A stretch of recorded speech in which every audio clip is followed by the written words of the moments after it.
chilai marote machoke na ria deka uchiel nono kabini wanti live Facebook Ramogi TV ke imbui mar SK chiel gi Ramogi TV Kenya mboi mar YouTube machiegni magithond weche. Jalup ogai mar obila Eliud Lagat ogoyo bade piny kendo ochung' tenge mar chiwo thuolo ne nonro ewi nek mar rawera Albert Ojwang. Nekeru marwa morito pinywa mar Kenya ka embe wachno kaka janyuol nyocho mule kendo nogo na simu kapodan Nairobi. Wuon Albert Ojwang oyango ni jatend piny Kenya William Ruto ne oloso kode achiel kachiel ewi nek mar wuode kendo chiwo sir mare. Doho mamalo yango ni en ataro mar chik kuom skunde mag sirikal kwayo jonyuol omenda ka ok okal kuom migawo mar somo.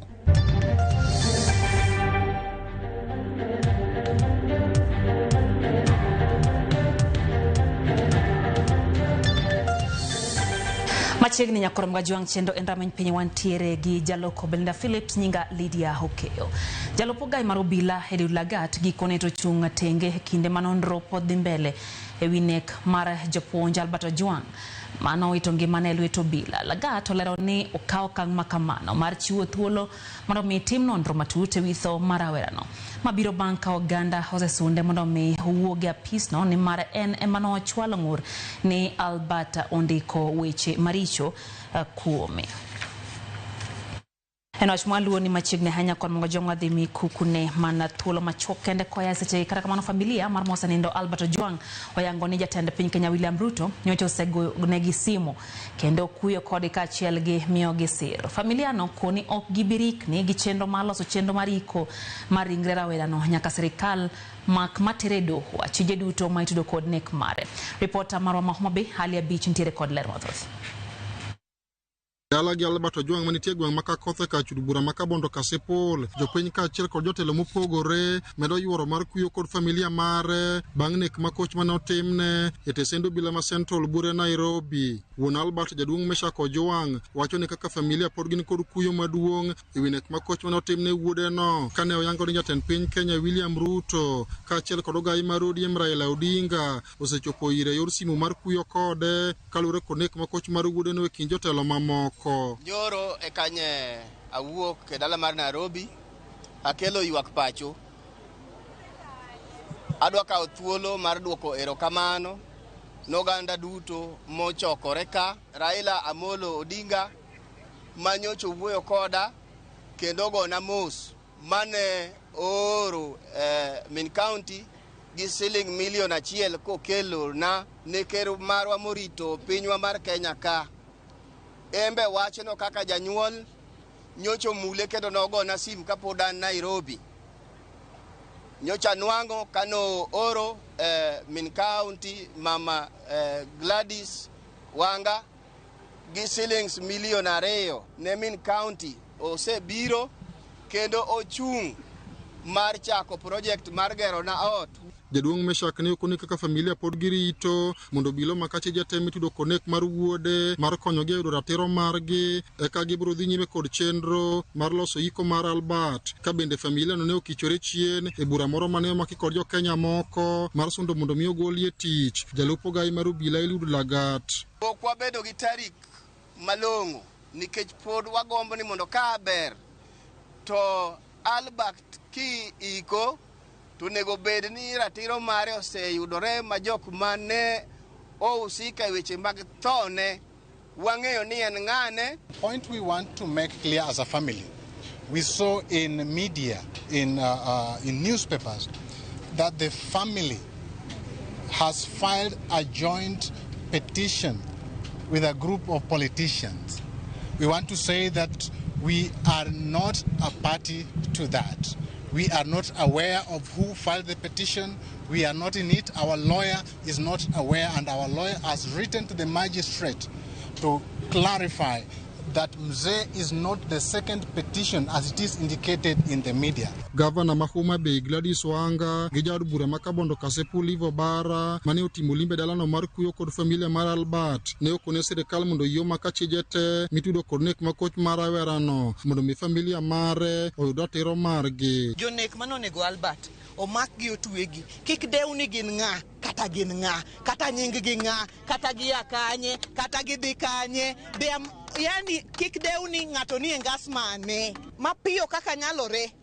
Albert ok bi yueyo nyaka joma nonege yudi matwe. En jachien ka ng'ato nyalo biro makaw nyathi mane nitiere odiri dala gi ka batere all the way to Nairobi ni kore kune midhi penje to courts gi tete to nitiere around the region nikech wach mar social media posting ni negi ne nikech social media kata one politicians it happens every day pile kwa dhie social media to weche miwacho kuomi gin weche mang'eny maricho to ken gimi nyalo dhi kago nyathi ng'ato moninegi. Kinde ma oganda jo Kenya kaachiel kod jotelo mopogore medo sundo sirikal mondo tim nonro matut kendo maki achije te midudo konek makoch mar Albert Omondi. Familia mare bende wacho ni ok giyie mondo ikringre wuodgi kapok giyudo jogo manochano nek mare.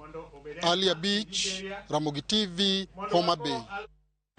Doho ma Milimani ochiwo chik mondo mi omedi ne jatend tesend obila ma Central Samson Talam ka ito ng'eto mar kaponi ibiro weye gi rambun kato yo tich adek ka jumane. Talam ma en achiel kuom achije ma itudo gi nek mar rawera Albert Ojwang biro ng'eyo ka idhi geng'ne kuom ndalo 21 koso inyalo weye oyal oko mar twech. Kaka jafo marwa Armstrong Osutwa leronwa achije mamoko bende ochwale doho ma Kibra iwi wach achiel onongo. Bang' meko mare giko juma mokalo, osiesno matesendo bila ma Central Samson Talam ne obedo wendo doho kawuono kaka achiel kuom achije ma itudo gi ketho mar kelo tho mar rawera Albert Ojwang.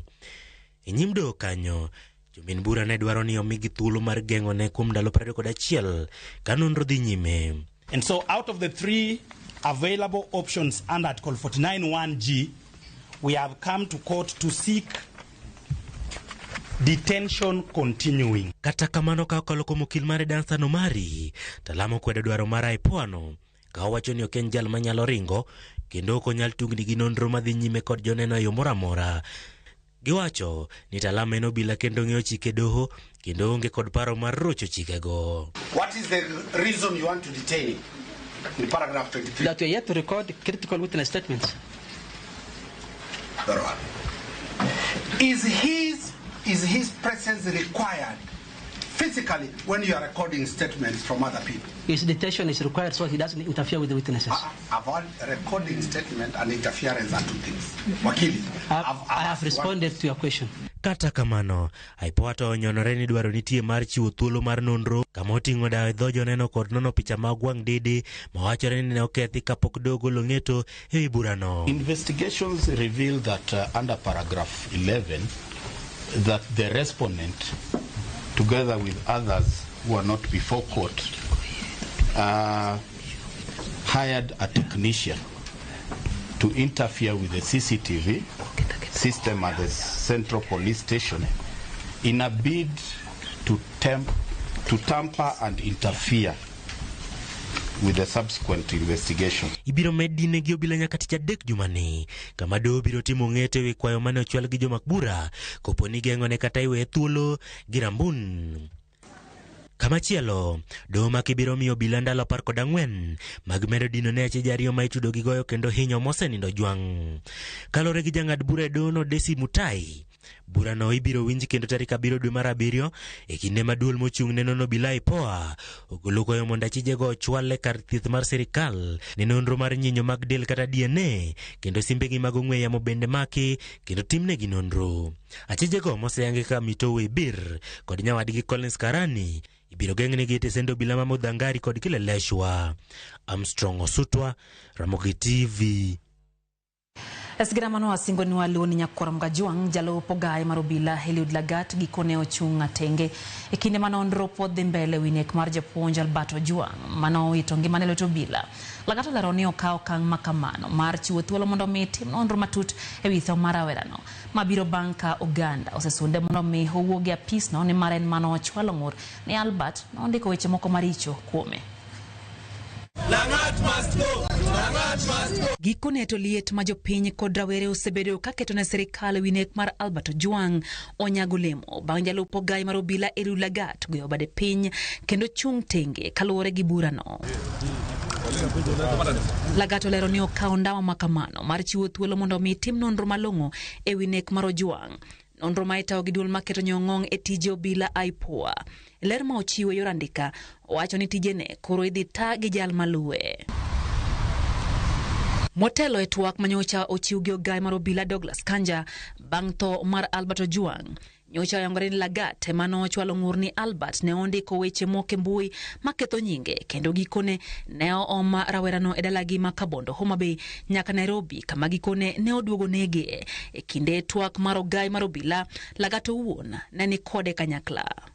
The reasons as to why the late Ojwang was arrested together with a few others is because there was a complaint that had been launched by the DIG KPS about his name being tarnished. Kaka ndalo medo sudo, jotelo rang'iny opogore, jokend rat joganda to kod jokanyo moko osedwaro mondo mi jatend obila no owuog e leo mare ni mar chilo miene e wi tho makoch mar Albert. E odiochieng' somo budget tich ang'wen juma mokalo, kweth rawere kod jokend rat joganda ne obago koda ka ng'anyo e chuny boma ma Nairobi kadwaro ni Lagat owuog e apisi. E nonro mare, Eliud Lagat nochako tije kaka obila e higa mar 1998 kama nodonjo e kar tiegruok ma Kiganjo kendo otiegore kaka obila. E higa mar 2000 ne okete kaka inspekta mar obila mochung' ne miruti e log tich mar okwach kich kata DCI. Bang' mano Lagat osebedo e lemo opogore migawo no mar obila kama oting'o telo ne migawo marango weche mag miruti kod gilweny mager. En kod somo mar ngadho mar masters e wi weche mag lweny kod kelo kwe kata armed conflict and peace studies manoso e mbalariany ma Nairobi higa mar 2010 bang' yudo degree e lony kod yore loso nyamburko manosomo e mbalariany ma Baraton. Higa mokalo tarik 25 dwe mar 7 jatend piny Kenya William Ruto noyiero Lagat kaka jalup ogai mar obila ma pachoka, kom manyaka sani pok otiekoe kata higa achiel. Tan migawo mar arita kwe Kipchumba Murkomen olando lokruok kod okenge ma idhi keti e tim mar bero tije obila kod kuondegi mag tije kaka tesend obila. Murkomen olero ni maromo tesend obila 1209 dibedo kod wang' dede kata CCTV ka ripode mag obila mag OB bende ibiro tim e yo manyasani mar bedo kod nonro koponi lokruok obedo e ripodego. Walter Nyambaga ntiere kod ler. E kinde man nonre wi nek ma koch mar japuonj Albert Ojwang pod dhi nyime pachoka ka moko kuom jok ma ichich godo ochwale nyim doho. Jatend migawo mar arita kwe Kipchumba Murkomen olando kenge ma koro idhi kawo e kaka keto wang' dede kata CCTV e tesende mag obila 1209 duto ma pachoka. It shall be mandatory to equip police stations with CCTV surveillance to enhance transparency and accountability. All the police stations currently standing at 1,209 shall have CCTV surveillance within the next 2 years. Kaluwore kod chochni manyonene bugo lipot mar obila moyangore kaka obi e kinde manochwal Albert Ojwang kanyo, Murkomen okoni sani koro lipode mag obilago e koro ibiro ketie yo manyasani mag mbui kendo biro chiwo ler koponi dwa timnegi lokruok e kata temo ledhi mora mora e lipodego mosego. Digitization of occurrence book. Over the next 1 year and in line with the bottom-up economic transformation agenda program of digitization, we shall roll out a digital reporting system. This is a reform that has been initiated and we are now committed to the digitization of occurrence books to ensure all reported incidences can be traced and be tamper-proof. Murkomen okoni OCS kod obila mamoko biro bedo kod tiegruok matut mag tayo tesendegi kaka yor bero lwasi mag tijegi. Training and education. I have directed the establishment of continuous professional development training on all officers beginning with the OCSs, who shall be required to undertake minimum training annually on set of constitutional standards of the National Police Service as shall be developed in the curriculum. Kata kamano, jatend migawo mar arita kwe olero ne jalup ogai mar obila Eliud Lagat biro gweyo tao koponi duol mar IPO yude kod gik mowinjore odwoki matude kod tho mar Albert Ojwang.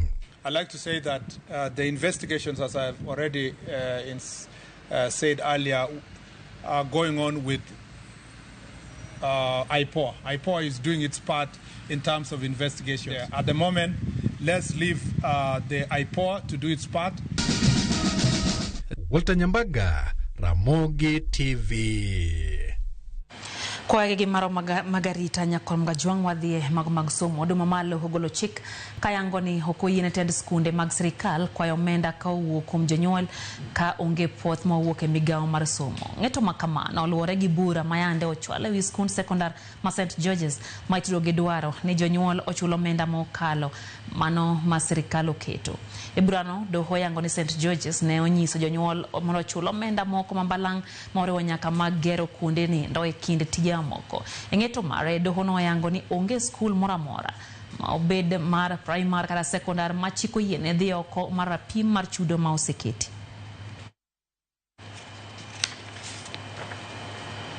Mag thieth migawo mar thieth e boriruok marango rang'iny mag thieth e pacho ka oloro ute thieth 728 kendo dwoko rang'iny mapiny mamoko 301 e chenro mar apedha magisebedo ka gitimo e pacho ka mangima. Ute thieth gi omulo counties 5 kamoriwo county ma Nairobi. Kaka juditho moni lero no ama bire kinde ma gisingo kelo riwruoge moko kod Hustler Fund mondo mi ochiw hola ne jopiny e chenro mar chulo SHA mos. E twak mar migawo mar thieth e lok tich mar gi e boma ma Nairobi, jatend migawo mar thieth Aden Duale oketo kare ler ma otenore kod chenro mag thieth e pacho ka. Kaka ma otelo ne ochakore kod lando ayanga loro mar ute thieth 728 kaachiel gi duoko e rang'iny mapiny mamoko 301. Counties ma lokruoge gi omako riwo Mandera, Nairobi, Wajir, Kisii kod Nyamira. The Kenya Medical Practitioners and Dentists Council, working closely with the Digital Health Agency and the Social Health Authority, has identified and closed over 728 non-compliant facilities as of today, and they have downgraded 301 facilities across Kenya. We are eliminating fake and licensed facilities operating across our republic in order to guarantee quality care for our people. Bende thulo ni Duale ne otiogo e duoko moko kuom ng'ur ma jo Kenya osebedogo ni kamoro chenro mag chudo mos lipa SHA pole en okora mar chuno jo Kenya kod chulo gowi mag Hustlers Fund. Oyango ni Hustler Fund ok bi chiwo hola kendgi kaka migawo no gichano kelo riwruoge mamoko babiro konyo jo Kenya chulo gowi mag thieth mag SHA. Hustler Fund is one of the options. In due course, there will be many other financial institutions that we will onboard into the system. So the system will only tell you you can borrow based on your income through the mean testing. The lowest can be 300. The mean testing can tell you your premium, your monthly contribution is 300. Time install of that's 3,600 or 500 or 600. No interest, no extra cost. It's more like telling you you will pay under your terms. For that you have a cover. Ewi gope magene chayef mapok no chul, osingo chulo gope maneni piny mar $10,000,000 kapok ochopo dwe mar 9 higani, kama oheo mago to pod ok bichule nyaka doho chiw ler. Two different types of pending bill. We are as a government committed to pay the pending former or defunct NHIF pending bill between 0 to 10 million, where 98% of the bills were within that range, totaling to 5.3 billion. We will pay that before the end of August. We are committed to that, and we are working with the National Treasury on that. Magibiro ikinde mabende migaoni osebedo katiyo kanyakla kod ute thieth mag ji giwegi kaka Aga Khan kod Nairobi Hospital e duoko nengo mag thieth mag nyarogno kaachiel kod kansa e kinde mamoko e nengo ma SHA nyalo chulo. Judith Omondi, Ramogi TV. Daka na paga boro banga sa hachila midhiambo chenro en ramany pinyero kamano kumedo ketramogi TV Sharon Daisy wachone entie Choka Republic Ramogi TV chopeo makara wachono kwa medo kwayo ni Nyasaye omi familia mar Albert kwe kindegea bende korogi kale wach matek Martin Oumantie Migori pacho neno bede Tobias Owino wachoni entiere West Sembo West ojelo kato wachone Lagat to step aside is not enough. Wachoni Kenya ntiere kod yore maginyiso nito nga nogo nomane onego rawerano kendo wacho ni ondrunjo tim malongo. Jack Jawarianda ni kachain bende ano bende ote mar bao moja deno mar game wacho no sechopo kodwa ntiere kodwa chendo gi Mino de la Venda Kinyi no kanyo bende ote kanyo mar mwalimu Fita Mzomo wacho kanyo ni rameny pinyo makare ahinya kata kamano wacho ni goyo siu mar jatend piny to ber ahinya to kata kamano nyaka ko jatend piny besingi ni adieri ratiro bro yudore ne familia mar Ojwang. Wayo matin nyakorom ga Jwang kata kamano waduogo kod mathoth maen rameny piny.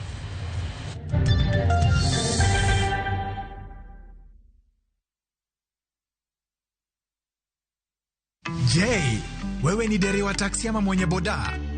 Bas, habari ndio hii. Sasa kuna platform mpya ambayo inakutambua na ina reward efforts zako. Karibu WeGo. At WeGo, you're not just a driver, you're a partner. Enjoy the lowest commission in the market, only 10%. No hidden fees, no stress, no drama.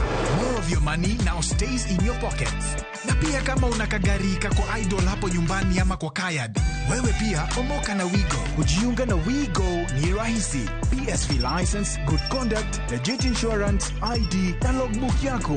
Approval ni chap bila drama. Drive when you want, earn how you want, and enjoy the best driver commissions in the market. Download WeGo app leo kwa Google Play Store or App Store, or SMS WeGo to 20425. WeGo, let's go.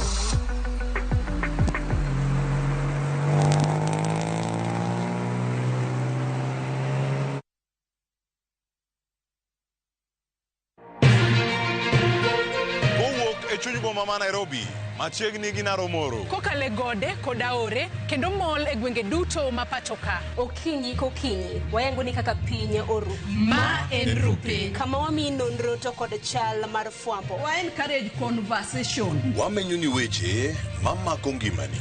Job restructuring kata state restructuring ok promise ni kiwitu tich ka, tediro tich ka. Kendo in gi duola embaka oromo. Watudre gi reporter marwa ka en Homa Bay, Mombasa, Kisumu, Migori, Kisii.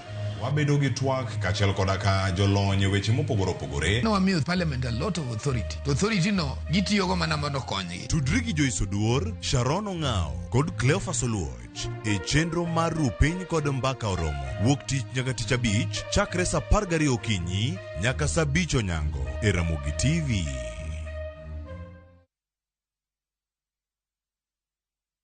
All right, listen up. Colgate is on a mission. It's kind of a big thing. Colgate Herbal uses traditional nature's herbs and combines it with Colgate Science for healthy gums and strong teeth.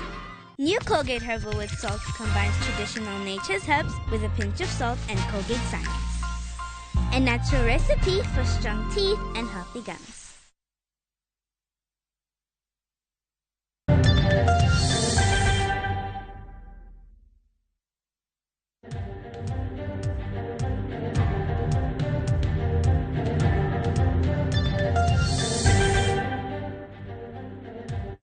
Machiegni kendo nyakorom ga Jwang tend county masiako kale bad migao mar thieth okwedo ripode mawacho ni alwora no emantiere kod kwan mamalo mar mine matho ka konyore. Jatije mar weche thieth e county no Kennedy Horwenjo kwedo paro manondik gi gazet mar Global Health ni Siaya emoyombo e kwan thoe makamago. Kuwero malalruok e wi chenro mag weche nyodo motelne gi riwruok mar nyimine CBO oyango ni kwan ma uchiw e report no ok ni kare ka irango nonro mawuok e kuonde thieth mag county no ma ok nyis ni thoe mar min e kinde konyruok ni malo.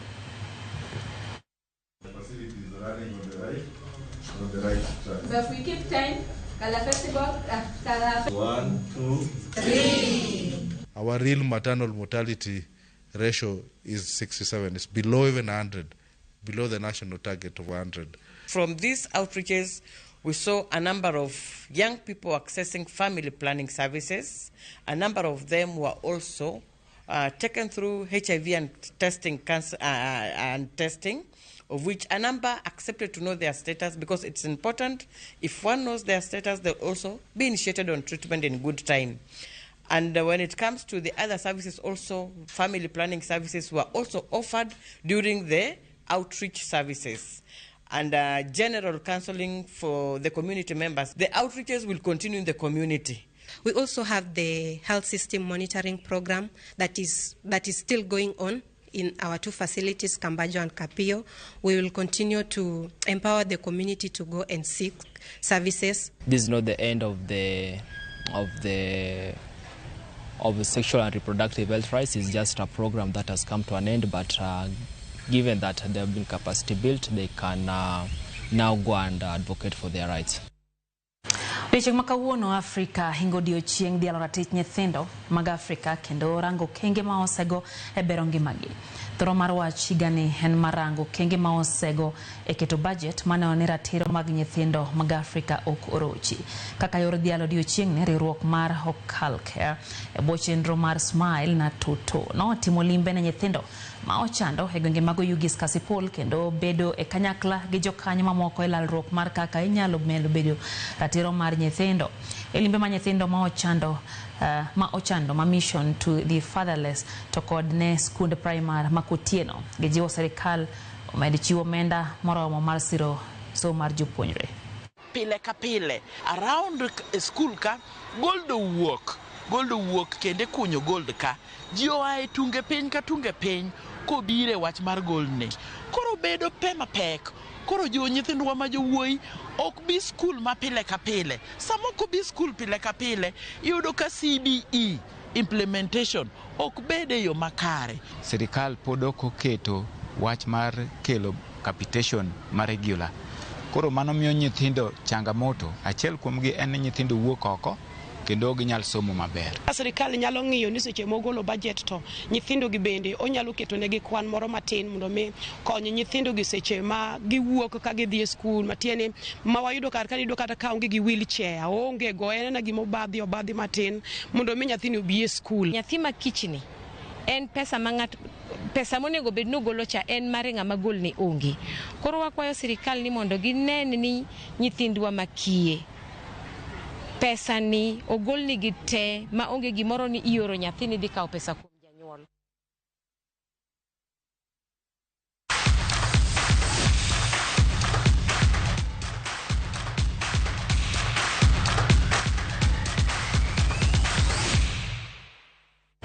E kinde makoro ikwano manandalo mondo tuke mag chan chakre ayanga e pinje mag Kenya, Uganda gi Tanzania, apisas mag obila yudo tiegruok makare ma ketarita e pewe gino makoro biro konyo tawo weche rita kendo matukego biro bedo kadhi nyime. Riwruok matawo tuke adhula pinje mag Afrika CAF komakre gi riwruok mar FKF nobago tiegruok mar Safe Stadia Initiative Safety Protocol e kelo kanyakla okenge mag ketarita makare pe mag tukego.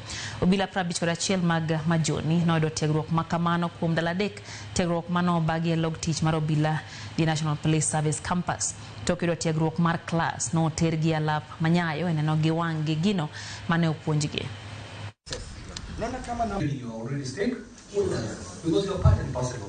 We are going to give maximum cooperation in anything that you ask us to do. And we also are very hoping if you get another opportunity, another chance to train even more officers, because for now we've trained around 52 officers.